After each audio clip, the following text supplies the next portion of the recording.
Hey, what's going on, everybody? Welcome to the Corcoran Entertainment Show. I'm your host, Frank. Holy shit. I'm your host, Franky Corcoran. I talked too close to the mic there, and there was just this big staticky, like, boom. But hey, welcome to the show. How's everyone doing today on the first day of, or not the first day, but the first week of June? Crazy, man. It's crazy. The year's just flying right by. I feel like every episode I'm always talking about just how fast the year's going, but that's the reality we live in. Time goes by quickly, and I hope everyone's summer is going well so far. I am hot as hell right now, so if you guys are always wondering about what's that noise in the background, it's my fan, because I'm sweating. I'm sweating balls here. So just before we start today, I'd like to give a quick plug to, of course, we had Thomas Daly on last week of Character Matters Miramichi, and they have, of course, Is He Awake? A Last Toast to Old Matt Daly, which, of course, is coming up very, very soon, because, of course, now we are in June, and the show opens June 14th to 15th. Up at the Miramichi Folklore Park in Renews. And then, of course, it goes to the St. James and St. John United Church Center on June 21st to 22nd. And tickets are $25, and they can be purchased at Rocksteady Barber, or they can also be purchased at Brookdale Flower Shop. So definitely, guys, be sure to support them. Amazing cast, of course. They have Thomas Daly, of course, Sean McCarthy, Annika Fournier, and Neil Wallace. Great cast, and I'm super stoked to see the show. So just be sure, guys, go on out and support local talent. And yeah, it's great to see so much good stuff's going on the river in terms of shows and everything. And let's just keep her going, guys. Let's keep her going. So anyways, moving on to the podcast today. Today, my guest is someone who has worked in the entertainment industry for a long time, nearly 40 years, a veteran at this point. His name's Tommy Burke. He worked as an AD on many different shows and movies, CSI Miami, Desperate Housewives, It's Always Sunny in Philadelphia, and like we said in the interview could have gone much longer, but I said if we're listing off everything that you've done and we're talking about it, we'd be here all day. So, but it was a fantastic interview. Tommy's a great AD, worked for many years. He had to hang it up in 2019 due to his Parkinson's diagnosis, and he has also been through the ringer with lymphoma back in 2004, which was 20 years ago now, which is crazy. So great conversation with him today. We talk a lot about that. His memoir, which you guys can purchase on Amazon and all other sites where you get your books, not just sunglasses and autographs.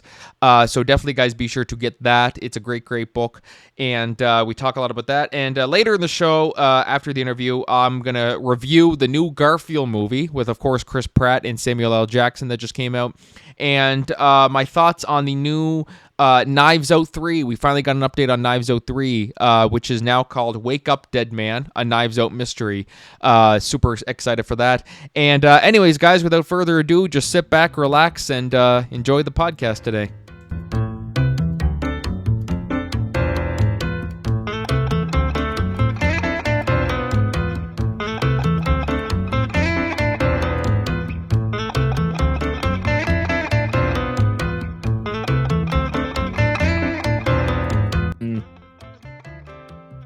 Well, hello, everybody. Welcome back to the Corcoran Entertainment Show. I'm your host, Franky Corcoran, and today I am joined by a man who's done it all when it comes to filmmaking. He's a well-respected AD, and my God, he's done everything. Like, literally, his IMDb page and all of his bios online is just like a novel. Like, this guy has done so much, worked on some amazing shows, Desperate Housewives, It's Always Sunny in Philadelphia. You also worked on Ghostbusters, correct? No, I worked abseiling. Oh, okay, right on. I thought I read Ghostbusters. Okay, then we cleared that up. But he's done lots of stuff.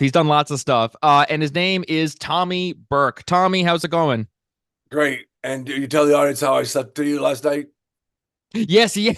He was doing his homework on me last night, and he fell asleep listening to the podcast. So I was tired. I was very tired. I was like, "Are we that boring that he fell asleep to the show?" I listened to the first episode. I listened to a bunch of episodes. Yeah, no, and we got lots of them now. This is like 130, I believe. We done quite a few of them now. Wow, that's great. I remember hearing your first one. I remember the guy that was played Beauty and the Beast, the Beast. Yes, Kyron, shout out to you, Kyron, if you're listening to this right now. Yeah, no, we've had lots of people on and lots of people who have done so much, like yourself. Also, I gotta ask you, the Irish Bull, that's your nickname. Where did you get that nickname? I was really curious. That's a great nickname.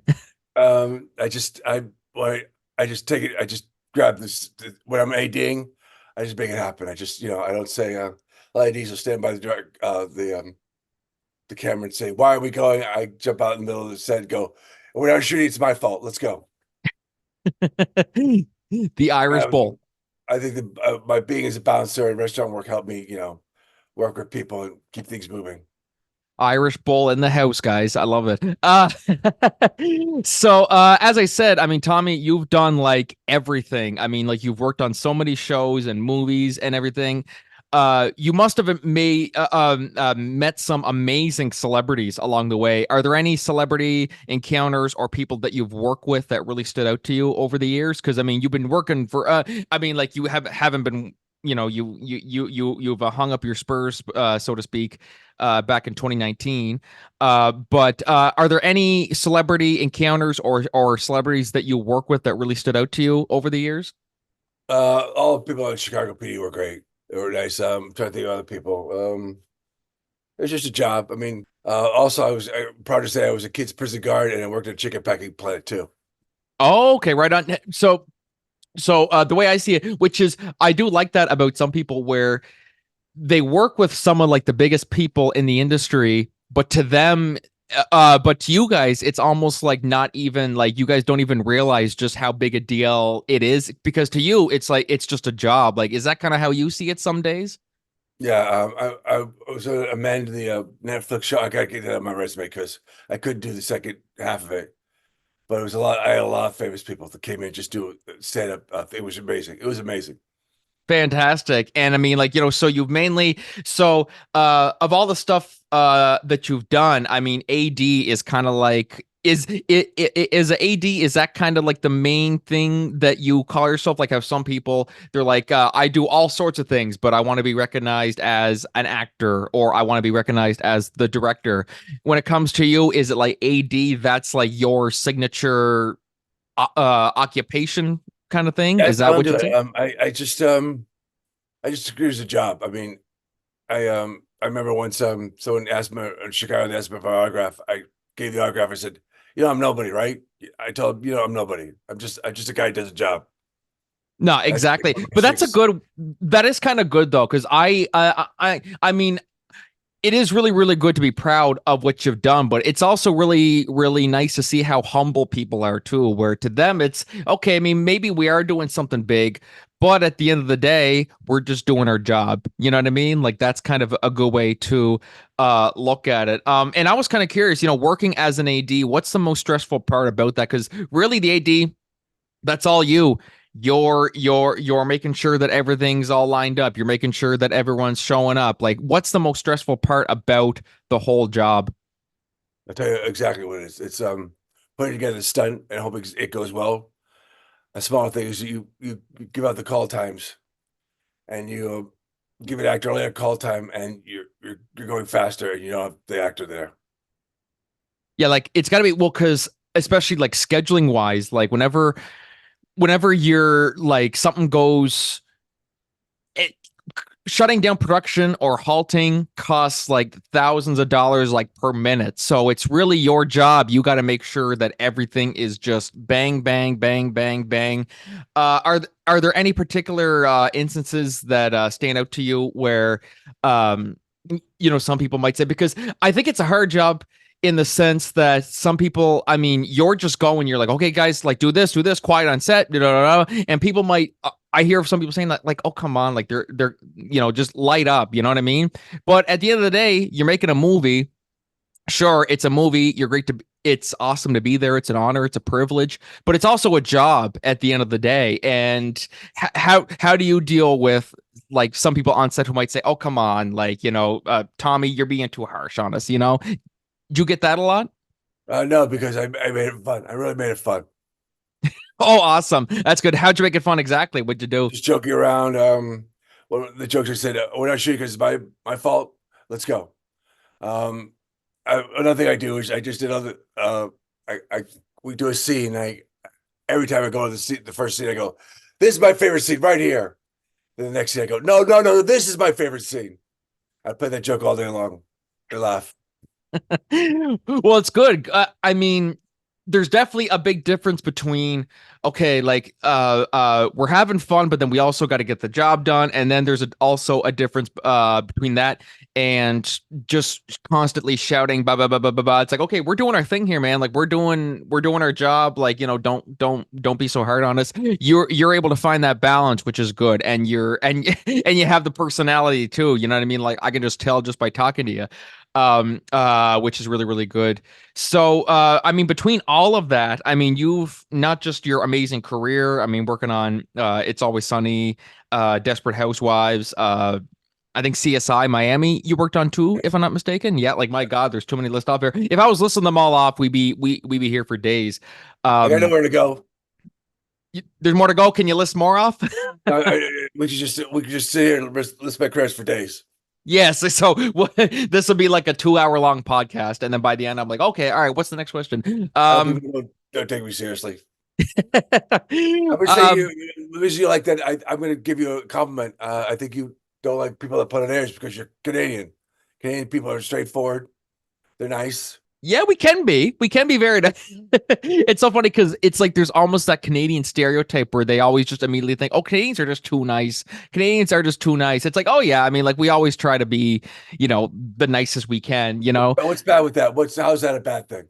Oh, no, not a bad thing at all. It's not a bad thing at all whatsoever. But there's some people that they might take it as they're way too nice. They don't got a mean bone in their body, which it's not a bad thing. You know what I mean? Like some people might think of it as a good or bad thing. Like how do people see you? Like you're from California. I, There's not I, really I, much I will always say I'm from Boston. or I've been here Boston. Yes, that's right. You're Boston. I will always say I'm from Boston. 30. I have a lot of some podcasters. I almost hang up on it because they say they're Yankees fans. Oh, you're I one of don't. those. Are you one of those guys who's so competitive when it comes to sports that it almost interferes with your actual relationships with people? I know some people that get so into sports that it literally like if their favorite team loses, they won't talk to their friend for like days. Are you kind of like that or no? You Well, you wouldn't I take say it. it's mostly shtick. It's mostly shtick. Yeah, I You see know, some people though. They take it like way too seriously. my life is I don't worry about a lot of things because all the stuff I've gone through, nothing. It's funny, nothing bothers me. Nothing bothers me anymore. Not a thing. I mean, considering what you've gone through, I mean, of course, you were diagnosed with lymphoma in 2004, I believe, correct? 20 Yes, years around ago? my 40th birthday. Unreal.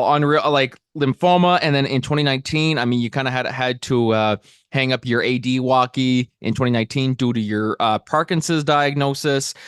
So going back to, of course, the lymphoma, how did that change everything? I just was out working. I got a diagnosis. I was on a Bruckheimer show, so I didn't want to give it up. And I got biopsies all over. And I drove home from a biopsy, which was not smart because I had to get to work. Someone didn't come pick up my car, so I jumped in the car and said, "I'm taking my car right after surgery." And then I would do 2 weeks. Every 2 weeks, I do a blood test in the afternoon, and at midnight I do chemo. And I get up and work the next day, 80-hour week. Wow. So you like didn't sleep like at all, like really throughout the whole thing. Yeah. My gosh. Wow. Like, and so that happened I to, think I don't think a Canadian would do that. That's a compliment. I don't think a Canadian would do that. I mean, I look back at it now. I said that was foolish. I mean, so 2004, how old were you back then? 17. You were No, I very was kidding. I was 40. or 40. Oh, okay. There I was gonna say, I said, wait, what? 17? What? No way. I actually I froze for a second. I was like, what the hell? So you're what? You're 60 now, right? That was 20 years ago. 61. 61, right on, and still going strong, man. Still going strong. Uh, how did it kind of change your outlook on life? Something like that happens.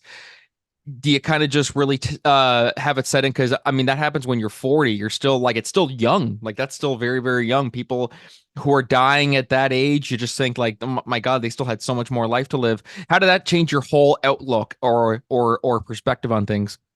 Well, my doctor said to me, take charge of when a lot of people freak out about cancer diagnosis.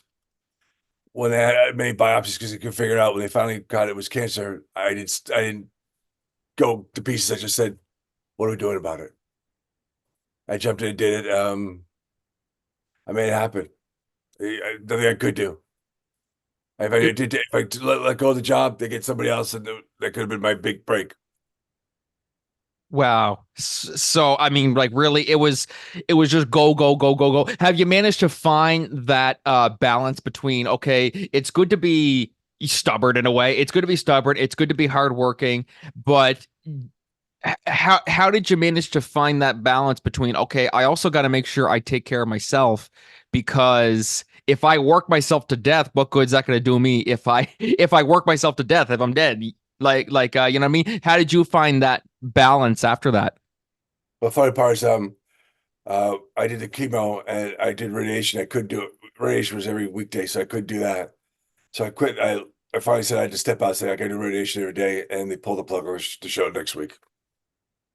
Really? So Oh, they did? Really? yeah, Unreal. So like it it wasn't even like it was just a last minute just okay, you're not available? Okay, done. no, they said yeah. No, they pulled the no. God bless you. They pulled the plug. They pulled the plug because it wasn't the series wasn't doing too well. Oh, okay, that's why. Oh, And okay, thank got you. I wish that God bless you to think they do that, but they just if I dropped on a set, they just roll me off the side, get another AD. Oh yeah, no, no. That's not what I meant. I mean like they it was just done like they canceled it right then and there because of what was going on. That's what I thought you were talking about. Yeah, they total the script. So I did it when I did Parkinson's. I had a famous neurologist. We were talking in a parking lot at Chicago PD TV series, and I talked about all this thing. And he finally said, I'm working midnight out in the cold, January. I heard you talking about the cold for one of your first podcasts in Canada, and I talked to the guy. All the things that went through cancer. He said, "Why are you doing this?" So I finally said, "Stop it." I worked another year with it, and I left after that. Wow. Yeah, no, yeah. And the cold, I mean, like now, I mean, it's crazy what it does to your body. You know what I mean? Like it's crazy what I mean, I even just hearing all about it. And going through chemo, I mean, you lose your appetite as well too, correct? Like it's like what's it like? Like everything tastes like metal, they always say, like whenever you're going through No, chemo. it's two things. You throw it up. That's why the reasons you but I was the only person that gained weight on it. I mean, Oh, really?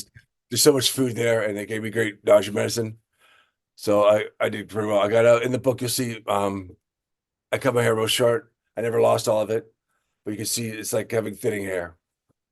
Wow. So like wow, and so then you recovered from that, and that was so 2004. When did you kind of go into remission? My favorite story is when I was done with this the chemo and the radiation. I went to the doctor. I said, "Doctor, am I normal?" He said, "You tell me you're never gonna be normal, making my personality, but you're in remission." That's the perfect. The bad news is you're never going to be normal, but the good news is you're cancer free, kind of thing. Like, is that kind of how it went? Yeah.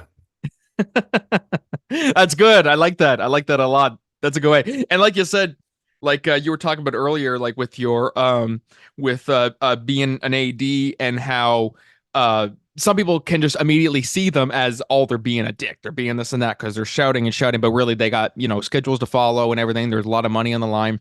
And it's nice to see that doctors are like that. What were the doctors like through the whole process? Were you like joking with the doctors? They would say something serious and you were just, yeah, whatever. You know what I mean?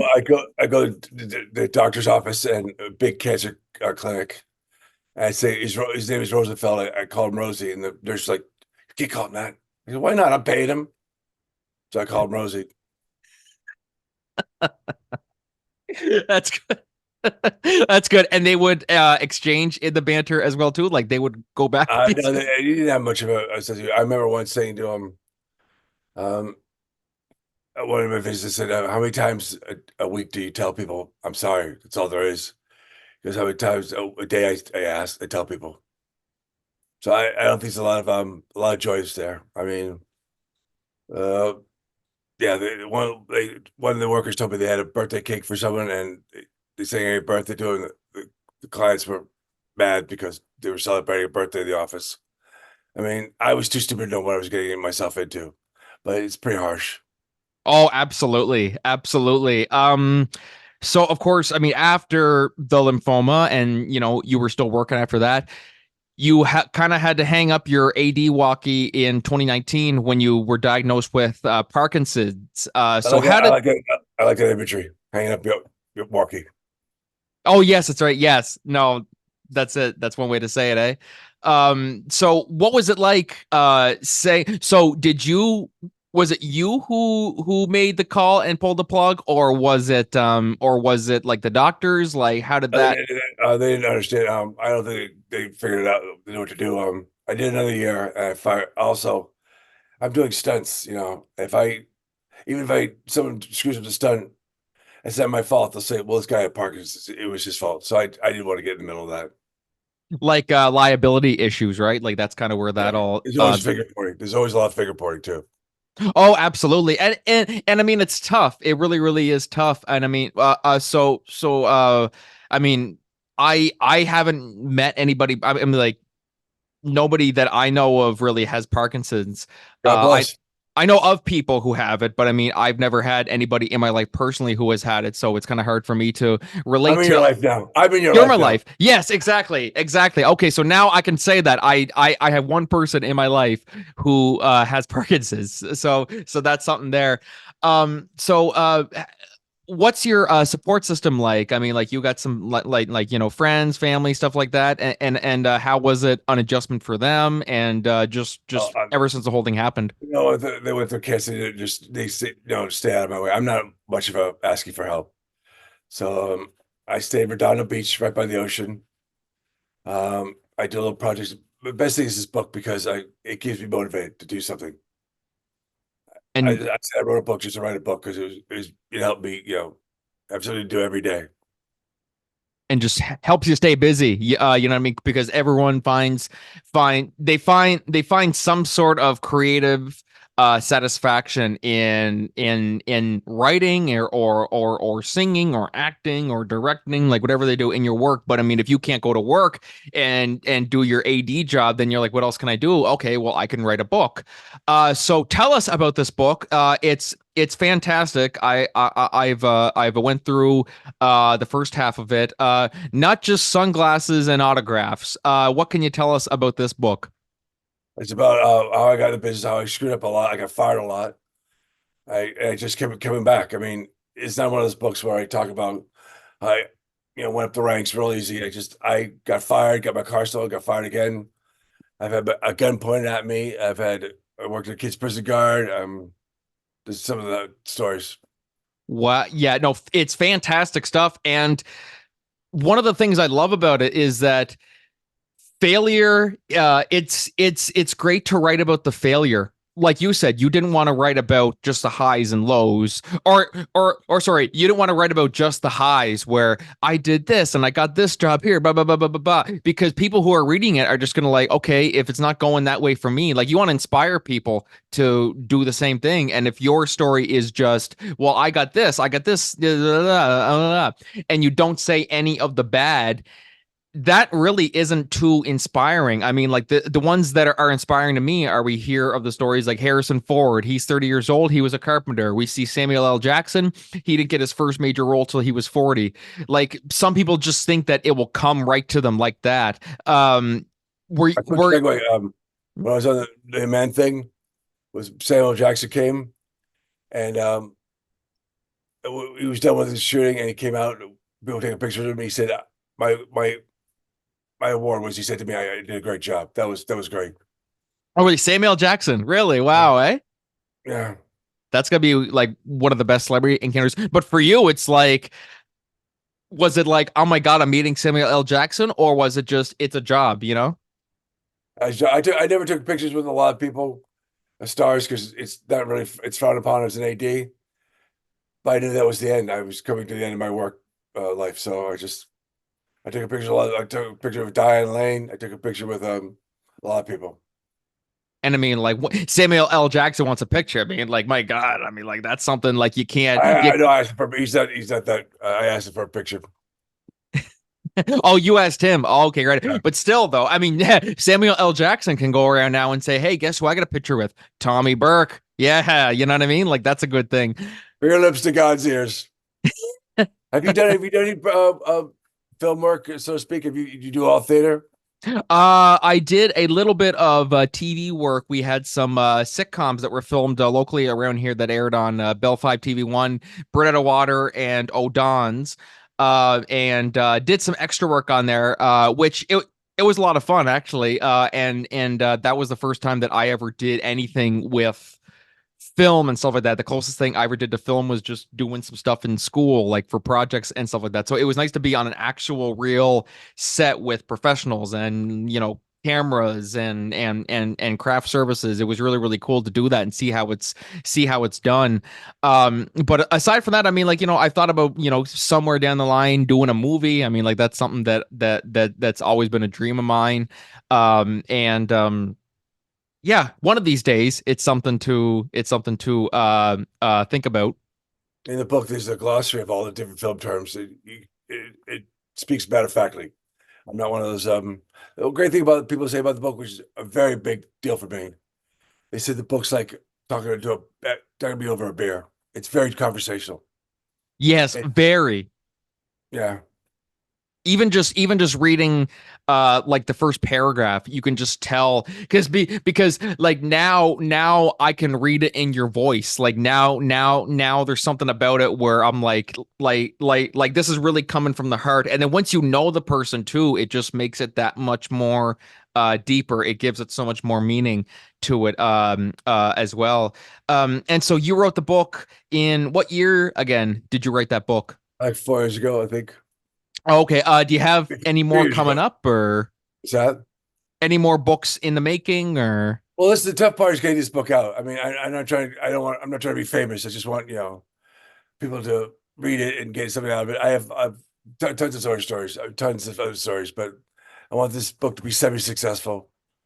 Um, I want it, I want to give the word like one of the words we talked about before was telling Parkinson's people to exercise. That's big. It's huge. yes, exactly. And people in general too. I mean, it's sometimes hard to or very easy to lose sight of that fact. But what's it like for you with Parkinson's? Like how did you like what big changes came to you when you got Parkinson's? Like when it came to like, of course, like you said, the exercise and everything. Like how did that, and we were talking about how lymphoma changed your outlook. How did Parkinson's change your outlook? Of course, you mean you retired after that. What else changed? Just the exercise. I mean, it's tough because sometimes you're bored of it. You don't want to do it, but you force yourself to do it. I get up now every morning, do a half hour on the cycle, the spinning thing. It's just another world. I don't eat as well as I should, but it's just not giving up. That's the thing, not giving up. There's a guy named Jimmy Choi. He's did a American Ninja Warrior. He's got Parkinson's. He's a guy I show videos of him to my trainer, and my trainer goes when he sees Jimmy Choi do some stuff, he goes, "I can't even do that." He does things that the trainer can't even do. Like crazy, like wow, which is Awesome. Did you work out yet today? It's of course 9 o'clock where you are now. It's 1 o'clock where I am. Did you get your workout in yet today? Stop pressuring me. No, I'm gonna do it soon. I did the bike this, and I helped out with the local theater company. I do box every Monday and Friday. That's tomorrow. I'm gonna do Tuesday. I do training. I mean, I always doing something. Always something, and always great to keep busy. Tommy, where can people find you on social media and stuff like that? Do you have much on social media? Of course, there's your website and your book as well too. Do you have like Facebook, Instagram, anything that people can find you on? Yeah, Or but there's links to it. TommyBurke.com. There's links to all that stuff. I'd love to hear what you think of the book. I love people to uh, do more reviews at Amazon. I would love more reviews.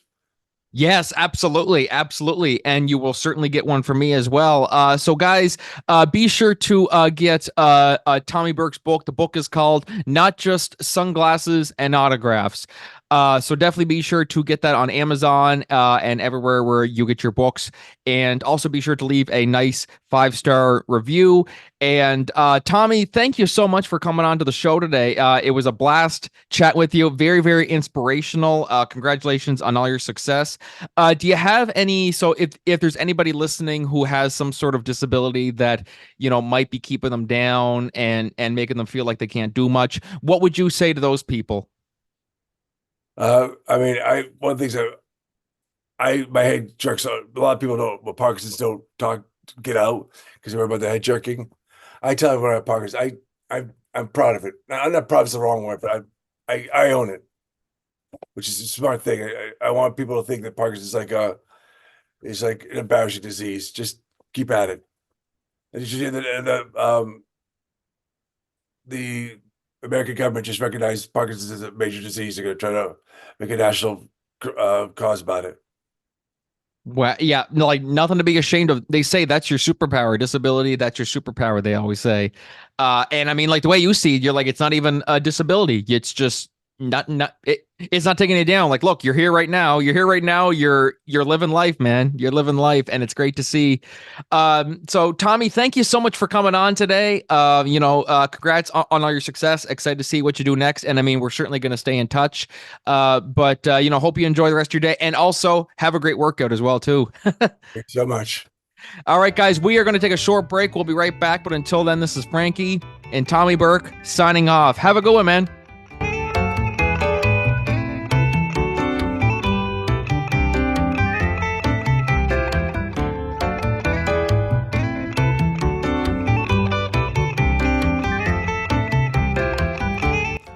Hey everybody, welcome back to the Corkin Entertainment Show. That was me and Tommy Burke. Guys, be sure to go to TommyBurke.com and to be sure to get his book, Not Just Sunglasses and Autographs, on Amazon. So thank you, Tommy, for coming on. Great conversation, by the way, and very, very insightful. Not letting what he has or what he's went through get him down and or define him. And I just think it's fantastic. So thank you so much to Tommy for coming out today. Moving on to our first solo discussion topic, I wanted to review the new Garfield movie. A movie that I was I had by no means, I had no intentions on watching this at all. I had no intentions on going to see Garfield. I, of course, went to go see it. My mom and my niece, we went to go see it this past weekend. And it's weird. Like, I have so many thoughts, but it's a Garfield movie. So I know there's many people who are probably just gonna be thinking, like, why are you being so critical on fucking Garfield? But, this is what I do. It's an entertainment podcast. I like to review movies that I have just seen, new or old. So I'm going to talk about it. I'm going to talk about Garfield. Now, before I start this, as I mentioned, people wonder why I'd be so critical on Garfield or it's a kids movie. Blah, blah, blah. I mean, I enjoy lots of kids movies. I love the Toy Story movies. I say that Toy Story 3 is one of the best movies of all time. And I stay true to that. And that's an animated movie. So, movies are movies, and they're all subjective too. So, but I just thought it would be an interesting review to do. I mean, as I said, I wasn't planning on watching this movie. Just went to go see it with my mom and niece. And there's lots of animated movies that, as I mentioned, like the Toy Story franchise. I think Toy Story 3 is in the top 10 movies of all time. But for Garfield, yeah. I mean, and Mario was good too. Of course, Mario was last year, and I absolutely loved it. It gets better on replay value, I find. I know when I did the review last year, I was a little bit critical of it, but now as the years go by, or the months go by, a year. As the year has gone by, I've kind of developed more of a soft spot for it. Now, on to Garfield. Now, here's the thing. The difference between Garfield and Mario is that I was such a huge Mario fan back in the day. I still am a Mario fan. I have a 3DS. I occasionally play New Super Mario Bros. 2 all the time. I love Mario. So for me, it was a big deal for Mario. With Garfield, I mean, I watched Garfield. I mean, I wasn't like a Garfield fanatic, but I liked Garfield. I'd watch him whenever I could, and it was always just one of those things where if I just turned on the TV and Garfield was on, then yeah, I'd sit down and watch him, but it wasn't like a priority. Like, I have to watch what's going on with Garfield. I was never about that. But anyway, so I went and saw the new Garfield movie. This is how I do my reviews. I start with the pros, I start with the cons, and then I give it a score out of 10. The cons outweigh the pros in this situation, but I'm going to start off with what I did like about it, and then I'll go on to the cons. In terms of like the first pro I have is the voice acting was really, really good. I will say that. Like, give credit where credit is due. The voice actors did a great job. Of course, Chris Pratt. People give Chris Pratt a lot of shit, but to me personally, I don't really understand it. I think he is a really, really good actor, and he's a really good voice actor too. I didn't like him too much as Mario. I mean, he didn't do as bad of a job as I thought he would, but I still wasn't too. I was like, oh, really? I mean, there were times I'm like, dude, like, you're just slipping out of the Italian. One second he's talking as Mario, next second he's talking like Chris Pratt. Like, it was just so hard, and it was about like 80% Chris Pratt and about 20% Mario, and it was getting really, really frustrating. So, but overall, he is a great voice actor. He did a great job in the Lego movie. So he can act for sure. He can act and he can voice act. Mario probably just wasn't the best pick for him. So when I heard that he was going to be Garfield, I was like, holy shit, like, they're just casting Chris Pratt in friggin' everything. But he did a great job as Garfield. I thought he fit Garfield like really, really well. And Samuel L. Jackson played Garfield's dad, which I thought was an interesting choice. But then as soon as I watched it, I was like, holy shit, it was actually pretty damn good. He did a really good job. I mean, it's Samuel L. Jackson. I mean, there was no F-bombs or nothing like that. But, and then also in terms of the voice cast, I never really watched much of them. I see Jeff Foxworthy was in it, which I didn't really realize, which is funny. Snoop Dogg was in it. He was in it was a smaller part. It's Snoop Dogg. What can you say more? It's freaking Snoop Dogg. But yeah, overall the voice acting was really, really good. And Nicholas Hoult played John, which, I mean, like, Nicholas Hoult is a great actor. So voice acting was great. The animation was also very, very well done. And then in terms of like the story and stuff, the one thing I did like, now before I get to some of the cons and stuff, the one thing I will say, I really, really liked the dynamic between Garfield and his dad. I will admit that stuff right there and how they handled that was very, very well done. And I can say what I want about the story. I mean, I'm slowly getting into the cons. But the way they handled the Garfield and Vic dynamic was very, very great. The voice acting was good. Without spoiling too much, I mean, it's a goddamn Garfield movie. There were some things that kind of surprised me that I was like, shit, that was actually very, very well written, very, very well handled. So I will give it that. Credit where credit is due. I know I said the cons outweigh the pros, but in this situation, I got to give credit where credit is due. I do think that part was very, very well done, which was the Garfield and Vic, the father-son dynamic, a strange father and son dynamic. So those are the pros. Now on to the cons. The story was very weird. It was very, very odd, and it didn't feel like a Garfield movie. That was the problem. This movie was in no way a Garfield movie. Garfield, we all like Garfield for his, he's lazy, he hates Mondays, he loves pasta, lasagna, and all that stuff. This one, they turned it into goddamn Mission Impossible. Like, he's doing these train stunts, and there's this weird-ass villain that it's almost like she's like a goddamn, like, vampire. Like, it was just weird. It was so ridiculous. And I know it's a Garfield movie, it's an animated movie, I shouldn't be too critical of it, I know, but if I'm giving my honest opinions on it, because doing this podcast, I kind of have become a critic, and I want to be as honest as possible. I'm not going to sugarcoat it and say that this movie was fantastic, because I don't think it really was. So it just really didn't feel like a Garfield movie. Like, it just felt very. I shouldn't say grounded. It wasn't grounded in reality, because it's a movie about a fucking talking cat who likes pasta and hates Mondays. Like that. Like what? But it just. And although I wasn't a big Garfield fan, like, I admit that going into it, I liked Garfield. I wasn't a huge, like, fanatic about it. But even then, I was just like, this isn't the Garfield that I know. And if you're gonna make a Garfield, you should movie, make it different from everything else that has been released, but at least make it something that feels like Garfield. Like, change it up, of course. But just make it something unique. And to me, it was not unique at all. It wasn't unique in the least, which was a huge, huge turnoff for me. And then also, of course, there was some weird-ass pop culture references. I really didn't like it. Like, of course, they make some references to, like, Tinder and Bumble, and then they make a Tom Cruise reference where it almost feels like they're basically turning Garfield into Deadpool, it felt like. And the way they did some of the jokes, the movie wasn't really that funny in certain points. There was parts where I'm like, that didn't really land. That joke didn't land. It just wasn't funny. And it was also, the way they did the pop culture references and almost tried to make it funny. It was like, I don't know. It just, I mean, not to say that there weren't funny moments. I mean, like, yeah, sure, there were a couple moments that might make you chuckle, but even then I was just like, this one, it was just kind of blah. Next up that was problem was I didn't like the whole bull storyline.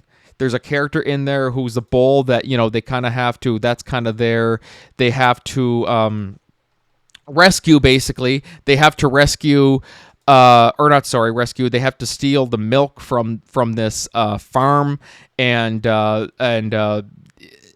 don't know. It was Lactose Farmers, basically, is what it was. They had to steal the milk for that cat lady that she was just it was just so weird.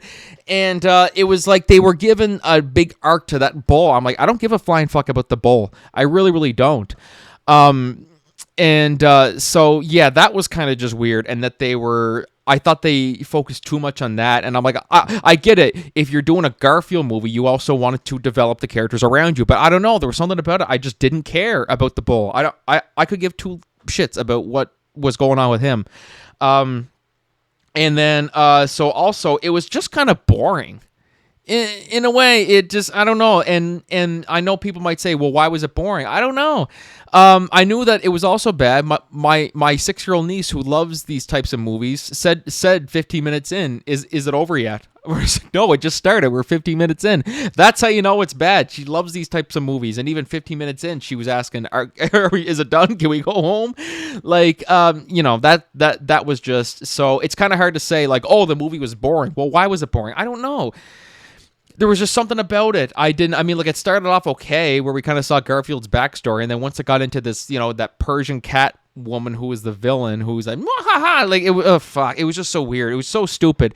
And like I said, I can't be too critical because it's a children's movie, but there are children's movies that I'm like Mario. Mario was great, and I point out stuff that I think was very, very well done in it. Garfield wasn't. Garfield wasn't to me. Like another one of my favorite animated movies is Wreck-It Ralph. I think Wreck-It Ralph is a excellent movie. It's one of my favorites. One of my favorite animated movies, to be honest with you. And so right there, I give credit where credit is due there. But when it comes to this movie, it just didn't really work for me. So, just to kind of go through the pros and cons again. So, of course, the pros, the voice acting, the animation, and the way they handled the Garfield and Vic dynamic, I thought was very, very well handled. Despite the whole story being kind of boring, and I didn't like how certain things were done, I did really like the dynamic between them. But really the cons just took over the whole thing. It didn't feel like a Garfield movie. The story was very blah and boring. The pop culture references were just stupid. It wasn't really funny, and the whole Otto the Bull storyline was just dumb. I really didn't like it, and they focused too much on that a little bit. I mean, maybe not like it was like half the movie. It was just they were focusing too much on that, and I didn't give two shits about that. But that also could have been in part because I was also in the same boat as my niece, where I'm like, is it over yet? But I don't know. I shouldn't be too critical of it now. But those are my honest opinions on it, on the movie. So in terms of a score, I'm gonna give it a 5.5 out of 10. I almost said 6. I was gonna say 6 because I did say that there were pros in it, but even still, I don't know. It was like I was leaning towards a 6, but then the more I thought about it, I'm like, no, it just doesn't work. It really, really doesn't. So I just said, I mean, like, do I recommend it now? Now, see, even then, I don't even know if I would recommend it to families because even my niece who loves these movies wanted it to be over. So, I mean, I guess I would. Like, maybe it's different because I know for her, she wasn't a huge Garfield person. But then again, she's not a huge fan of a lot of the stuff that we grew up with, and she watches it and likes it. With Garfield, it just didn't really work for her. But yeah, it's interesting.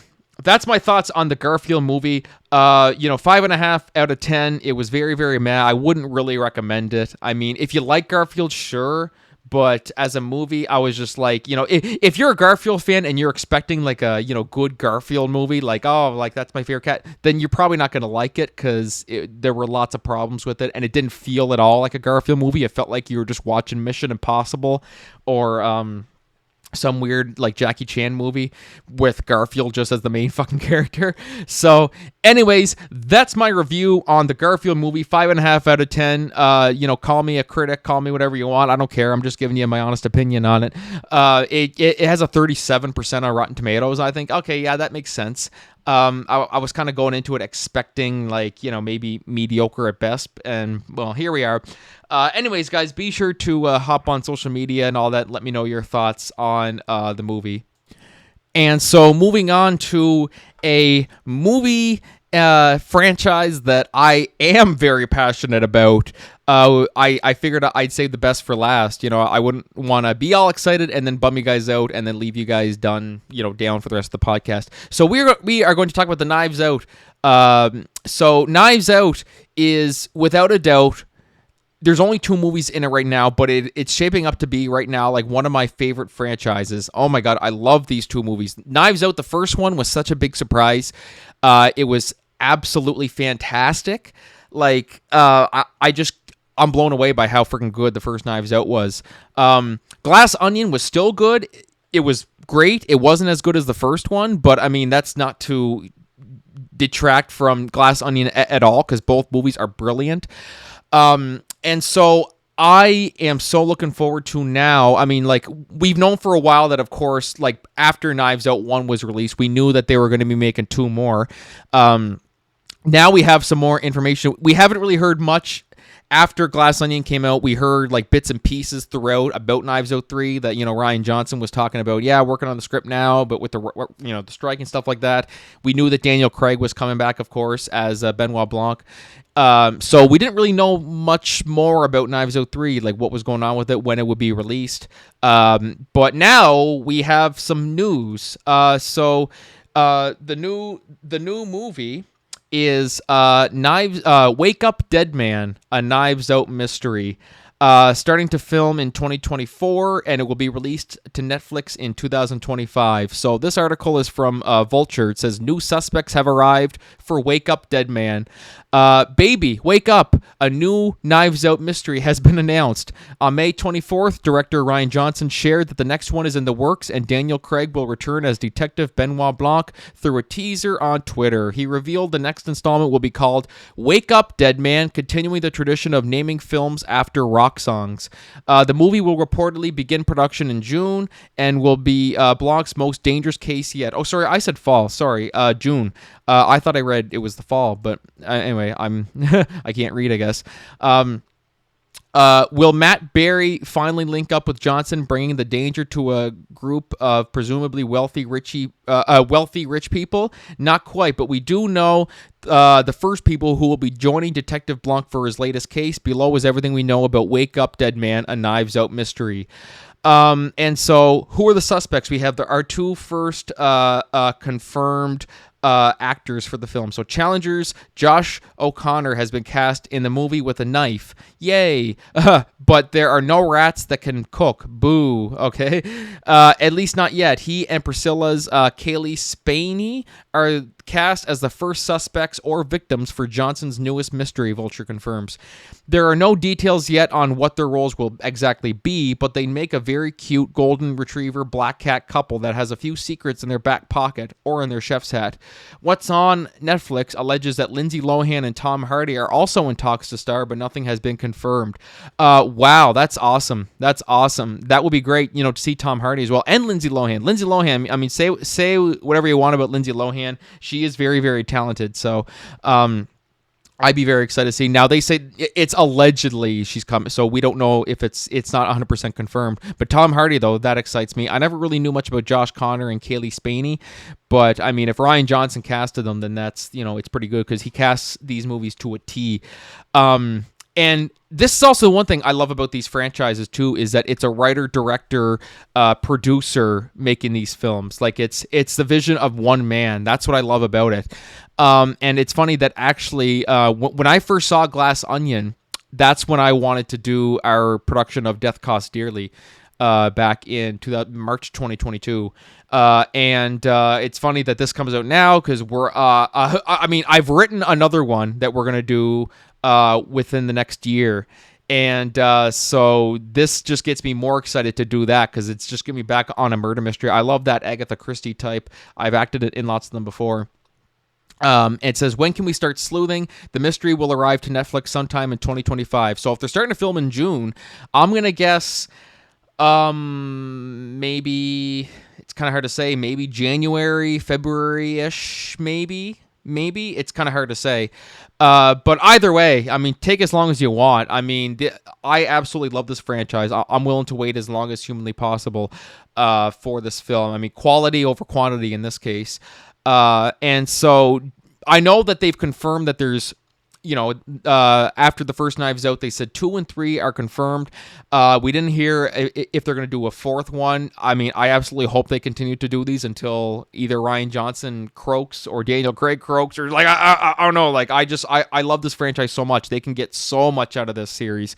And, I hope they don't just end it at a trilogy. Something tells me, I mean, I think it's going to be very, very, very successful.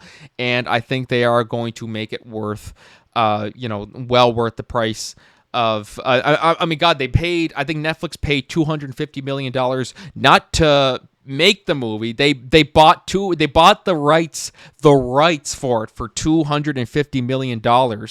So, and that's not even including like the production or stuff like that. That's not what the $250 million was for. That was just to secure their slot. Like, we have the rights to it now. So I would imagine, I mean, $250 million, I assume.